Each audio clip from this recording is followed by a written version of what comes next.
Hi everyone! Ngayon naman is Grade 4 Math, Quarter 4, Module 5, Lesson 1 yung pag-aaralan natin. Ang Lesson 1 natin is Interpreting Data Presented in Different Kinds of Bar Graph.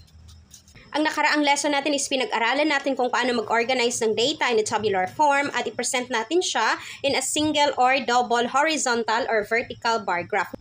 Ngayon naman, ang gagawin natin is i-interpret natin ang data presented in different kinds of bar graph. Before tayo mag-proceed, i-review lang natin kung ano yung graph. Ang graph is a pictorial representation or a diagram that represents data or values in an organized manner. Its purpose is to present data in categories and show comparison through rectangular bars which are either vertical or horizontal, single, or double. Bar graph is one way of presenting a set of data. So, ang bar graph is, meron tayong dalawang uri ng bar graph.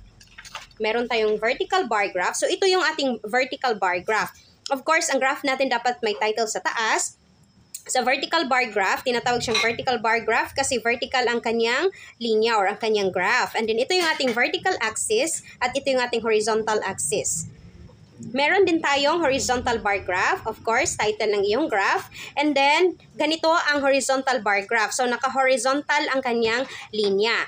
Ang categories dito sa kanyang vertical axis at ang kanyang data at values is dito sa kanyang horizontal axis. So, paano ba tayo mag-interpret ng graph? In interpreting a graph, you should consider the following. First, know and read the title of the graph presented. So, sabi ng example natin kanina na meron tayong title dito sa taas. So, dapat basahin muna natin kung ano ba yung, tungkol saan ba yung graph, ano ba yung title ng ating graph. And then, second is know and understand the labels in both X and Y axis. So, titingnan mo kung ano yung label ng kanyang X and Y axis. Itong kanyang vertical axis at ang kanyang Y axis. So, titingnan mo kung ano ba ang nakalagay dito para maintindihan mo kung ano ang bar graph na ito or kung tungkol saan ang bar graph na ito. Third is analyze the content and information presented in the graph. So, kapag nakita mo na yung kanyang vertical at horizontal axis, titingnan mo na kung, i-analyze mo na kung tungkol saan ba ang mga information na nandito na nakapresent sa bar graph. So, iintindihin mo na siya para maintindihan mo at ma-interpret mo ang iyong bar graph. And then lastly, use the data in the graph to answer. So, gagamitin mo na ang mga data na nasa graph sa pag-answer ng mga questions. So, meron tayo ditong example. Okay, so may example tayo. Ang title ng ating example na graph is favorite subject. Same lang sa kabila, favorite subject. So, napansin nyo na ang first graph natin is, ano itong klase na graph?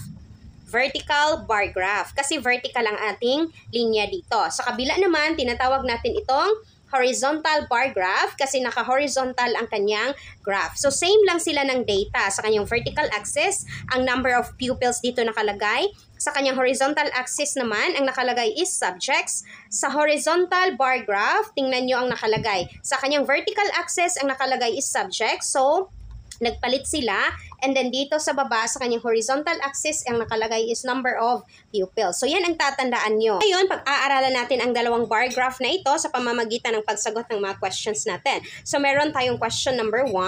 What is the title of the graph? So, napakadali lang, no? Ang title ng ating graph is favorite subject. And then, question number 2 natin, in the vertical bar graph, what information is placed along the horizontal axis? So, sa ating vertical, saan ba yung vertical bar graph natin? Itong first na graph. Ano daw ang nakalagay sa kanyang horizontal axis? So, saan ang horizontal axis dito? Itong nakahiga sa baba. So, ito yung ating horizontal axis. So, anong nakalagay? Ang subject. So, ibig sabihin ang nakalagay sa baba or sa horizontal axis ng ating vertical bar graph is ang subjects. And follow-up question, on the vertical axis, ano naman daw yung nakalagay sa kanyang vertical axis? So, ang vertical axis natin sa ating first graph is nandito. Ang nakalagay is number of pupils. Question number 3, in the horizontal bar graph. So, sa horizontal bar graph naman yung pag-aaralan natin. What information is placed along the horizontal axis? Okay, so ang horizontal bar graph natin is nandito. Ano daw yung nakalagay? Ano daw yung information na nakalagay sa horizontal axis? So, ang horizontal axis natin is nandito. Ano ang nakalagay? Number of pupils. So, ang nakalagay sa kanyang horizontal axis is number of pupils. Follow-up question on the vertical axis. Ano naman yung nakalagay sa kanyang vertical axis? Ito yung kanyang vertical axis. So, ano ang nakalagay? Ang nakalagay sa kanyang vertical axis is ang subjects. Question number 4. What subject is the least favorite of students? So, base sa ating bar graph, ano kaya ang subject na konti lang yung student ang may gusto? Okay, so titingnan natin. Ang mathematics na subject is 14 ang may gusto. Sa English subject is 8 yung may gusto. Okay, titingnan natin nandito, 8. And then, ang mathematics is 14. Science is nasa 12. So, 12 ang may gusto ng science. And then, ang Filipino is nasa 6. So, 6 ang may gusto sa Filipino. Same lang dito sa ating horizontal bar graph na ang Filipino is 6.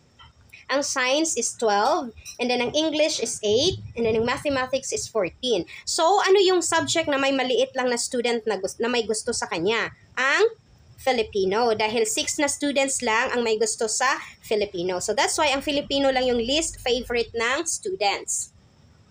Question number 5, how many students like mathematics? So, ilang estudyante daw ang may gusto ng mathematics? Based sa ating graph, mathematics is 14 na students ang may gusto sa mathematics. And then last question, what subject is the most favorite of students? So, kung may least favorite, may most favorite din tayo. So, ano yung most favorite or may maraming student na may gusto sa subject? Of course, ang mathematics. Dahil ang mathematics is 14 na students ang may gusto. Ganyan lang kadali mag-interpret ng bar graph. Basta titingnan mo lang yung graph mo para masagutan mo ang iyong mga questions. That's all for today's video. See you on our next lesson. Bye!